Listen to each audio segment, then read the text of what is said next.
Ni Pangulong Duterte na invalid at unenforceable yung 2025 budget. Bakit? Ito pala ay ayon doon sa nalaman ni Kong Isidro Ungab na marami palang bakante, blank doon sa 2025 bicameral committee meeting. Kung babalikan nga natin itong bicameral committee meeting noong December 11 kung saan nagpirmahan itong mga hunghang na mga buhaya, ayan, nandyan sa litratong nakikita ninyo ngayon.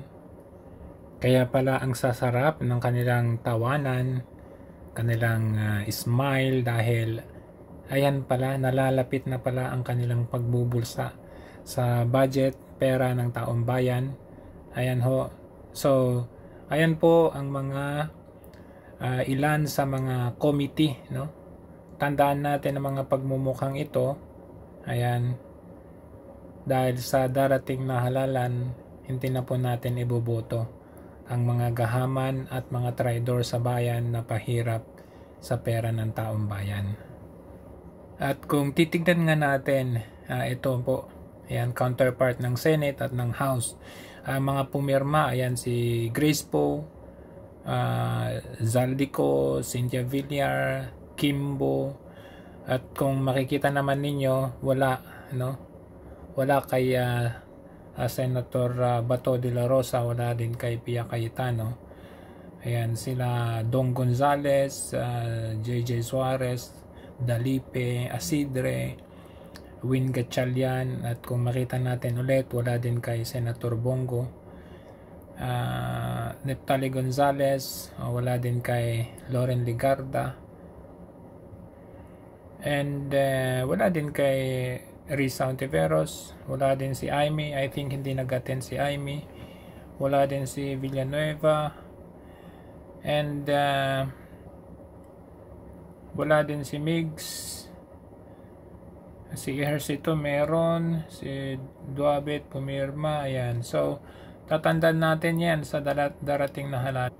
So, dito nga, no, isa sa pahina ng nakita ni Kong Sid, Isidro, na bakante is, ito nga, kung makikita natin, sabi, dito sa budget para sa NAIA,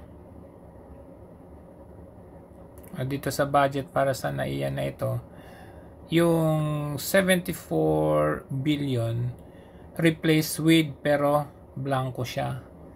The same thing dito sa 889 million na ito, replace with, blanco din. Same goes through with this one, blanco. So anytime, kasi after na mapirmahan na ito, document na ito, pwede nilang lagyan yan, pwede na nilang lagyan according to their preference kung magkano. So isa itong malaking pagnanakaw sa pera ng taong bayan.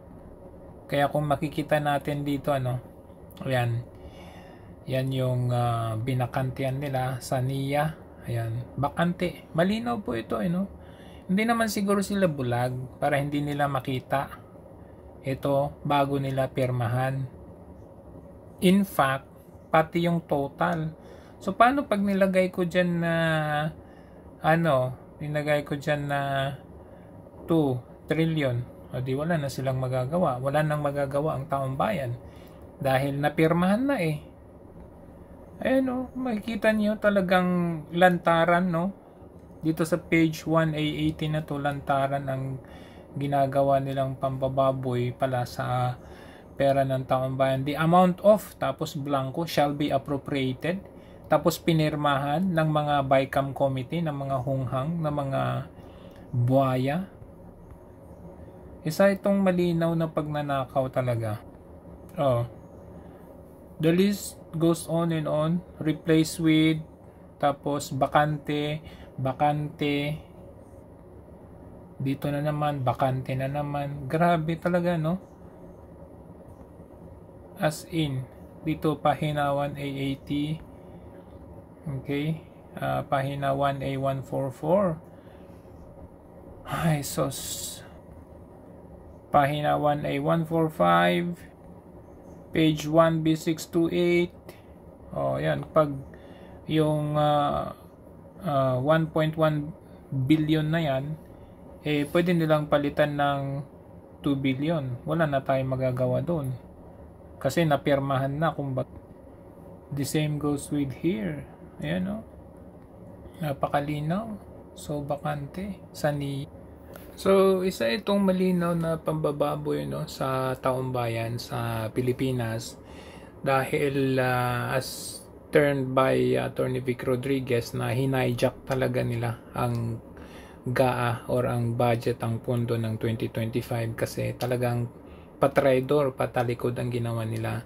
Ang question lang mang dito kung alam ba nung ilan sa mga nasa BICAM committee dahil ayon sa pahayag ni Senator Bongo, sabi niya hindi siya pumirma. Nakita naman natin na wala siyang pirma, Kaya lang ang nakakabahala dito is yung nung December 11, sabi ni Senator Bongo hindi pa daw niya nababasa ang kabuang report. Ipinakita lamang ito kaninang umaga. So, umaga lamang ng December 11. So, the question there is, sino kaya sa BICAM committee ang nakabasa talaga ito prior to December 11? Sino ang mga nagkakasabwat dito? Dahil kung si Senator Bongo, Senator Bato na nag-oppose dito at hindi pumirma, sino-sino ang mga nagkuntsabahan na i-leave blank? Kasi kung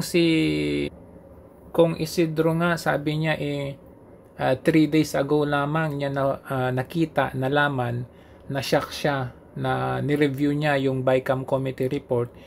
Kung 3 days ago lang niya nakita na may mga bakante pala doon sa committee report, abay isa itong napakawalang hiya na walang transparency or hindi man lang na brief yung kabuuang kongreso na meron pala silang binakantian na amount doon sa dokumento. So isa itong malinaw na panloloko, hindi lang siguro sa mga taong bayan kundi sa mga ibang kasamahan nila sa kongreso. So ang tanong dito, sino-sino sila nagkakasabwat? Alam ba ito ng Pangulo? Binasa ba ng Pangulo ang BICAM committee ng kabuuan?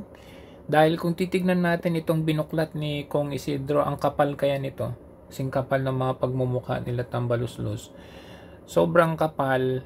So ang tanong, kung alam ba ito ng Pangulo, magkakasabwat ba sila o wala siyang kaalam-alam?